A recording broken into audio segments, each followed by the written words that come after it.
2010년도를 거쳐온 게이머분들이라면 다들 텔테일 게임즈를 기억하실 겁니다. 이전까진 고전적인 어드벤처 게임을 만들어 왔다가 2012년 더 워킹데드를 공개하면서 순식간에 스타급 개발사로 급부상했죠.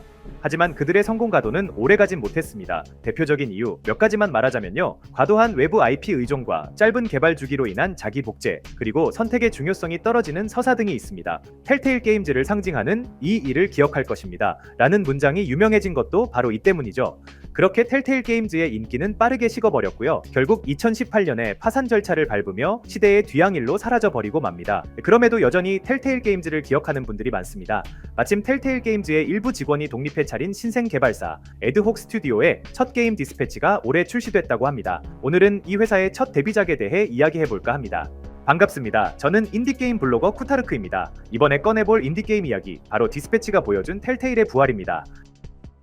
본 게임에 대해 설명하기 전에 개발사 애드혹 스튜디오에 대해 알아보겠습니다. 우선 이들의 공식 홈페이지의 소개 문구를 보면요, 몇 가지 주목할 만한 점이 보입니다. 인디게임 개발사, 2018년 설립, 텔테일 게임즈, 인터랙티브, 내러티브. 이 중에서도 가장 눈에 띄는 게 뭘까요? 네, 당연히 텔테일 게임즈입니다. 잘 보시면 유독 텔테일 게임즈의 강조 표시가 돼 있는데요, 여기서 개발사의 정체성이 가장 뚜렷이 드러납니다. 우리가 텔테일의 정신적 계승자다 라는 걸 명확히 표현하고 있으니까요. 그리고 인터랙티브 내러티브에도 밑줄이 그어져 있는데요, 이건 딱 봐도 텔테일 게임즈 고유의 내러티브 게임을 뜻한다고 보시면 됩니다. 왜 텔테일 게임이라고 하면 딱 떠오르는 이미지 있잖아요. 캐릭터들끼리 떠드는 장면 많고 마음에 드는 선택지 고르고, 그리고 뭐만 하면 항상 기억하고 있을 거라고 하고요. 실제로 디스패치 게임 안에도 기억할 것입니다 라는 문구가 상당히 자주 등장합니다. 이건 이따 자세히 설명할 건데요, 일단은 이 문구가 예전보단 확실히 제대로 작동한다고 알고 있으면 됩니다. 그럼 바로 디스패치 게임으로 넘어가겠습니다. 디스패치는 슈퍼히어로가 공공연하게 활약하는 가상의 미국 로스앤젤레스를 배경으로 한 게임입니다. 그러니까 캡틴 아메리카나 슈퍼맨 같은 타이즈를 입은 히어로부터 헐크 같은 괴물 히어로들까지 모두가 당당히 신분을 드러내고 활동하는 세계관인 거예요. 그리고 주인공 로버트는 본래 메카맨이라는 히어로로 활동하고 있었습니다. 비록 로버트 본인은 아무런 능력이 없지만 할아버지와 아버지에 이어 무려 3대째 히어로 활동을 이어온 나름 유서 깊은 히어로 가문의 일원인 거예요. 그런데 이 로버트가 모종의 이유로 은퇴를 하게 됩니다. 그 이후 히어로 관리 기업의 스카웃을 받아 히어로들의 파견과 뒤처리를 담당하는 관리인으로 취직하게 되죠.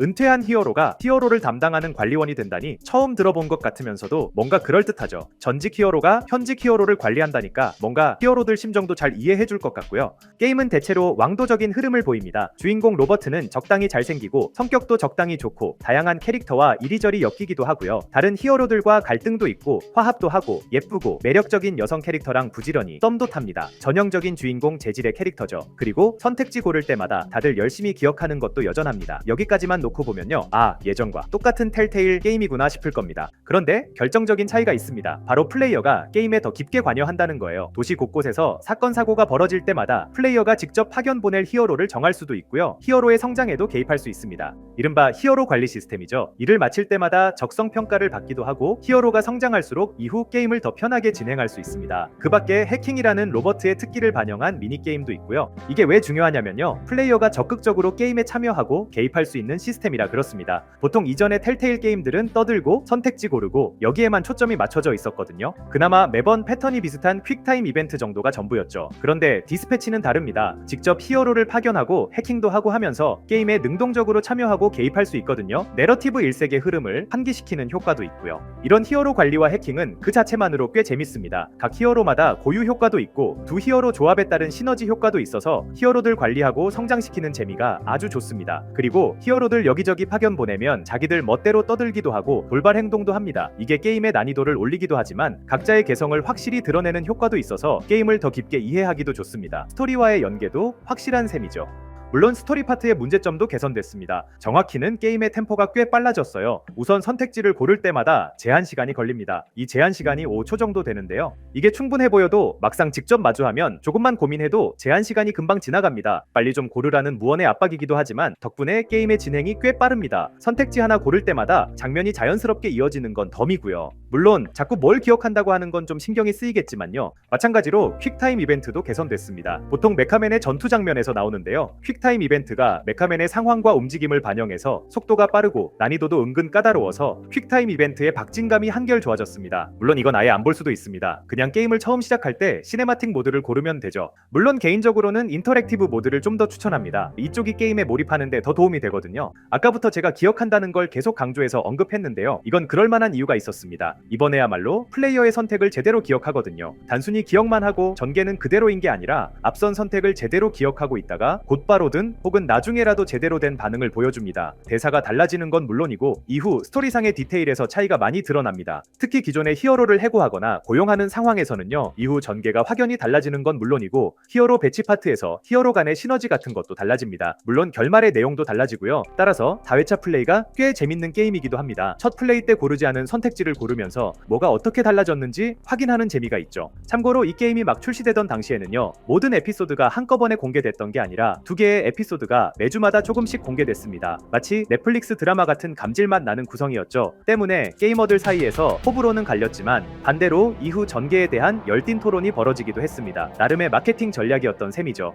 다만 선택지에 따라 전개가 달라지는 게임이다 보니 극단적인 상황 설정을 위해 전개를 꺾는 감이 있습니다. 특히 후반부에 이게 뚜렷이 드러나는데요. 확연히 다른 전개를 위해 개연성이 희생되는 것처럼 보입니다. 보기에 따라서는 온전히 납득이 안 될 수도 있죠. 이건 선택지 비중이 높은 게임의 숙명적인 한계인 것 같습니다. 아무래도 다른 방향의 선택지를 고르면 그에 맞는 결과를 보여줘야 하니 개연성의 희생을 감수한 것으로 보입니다. 사실 이거보다 더 아쉬운 점은요. 다회차 플레이가 재밌다는 것과 별개로 다회차 플레이에 대한 편의성이 부족하단 겁니다. 일단 스토리 스킵이 안 됩니다. 그러니까 한번 봤던 장면이라도 또 봐야 하는 거예요. 히어로 배치 파트도 마찬가지고요. 이거야말로 지루하고 현학적이죠. 게다가 장면 선택도 제약이 심합니다. 장면 선택으로 앞선 장면을 골라버리면 이후 데이터가 싹 사라져버려요. 이래서 다른 스토리 분기 보기도 힘들고 나중에 도전 과제에 따기도 까다롭습니다. 이건 나중에라도 개발사 측에서 꼭 패치를 해줬으면 합니다. 디스패치는 이번 달에 열릴 더 게임 어워드에 인디게임 신작상 부문에 후보작으로 올라가 있습니다. 스팀에는 무려 10만 개 이상의 평가가 달렸고 97%의 압도적으로 긍정적 지표를 유지하고 있고요. 출시 열흘 만에 100만 장, 한 달 만에 무려 200만 장을 판매했습니다.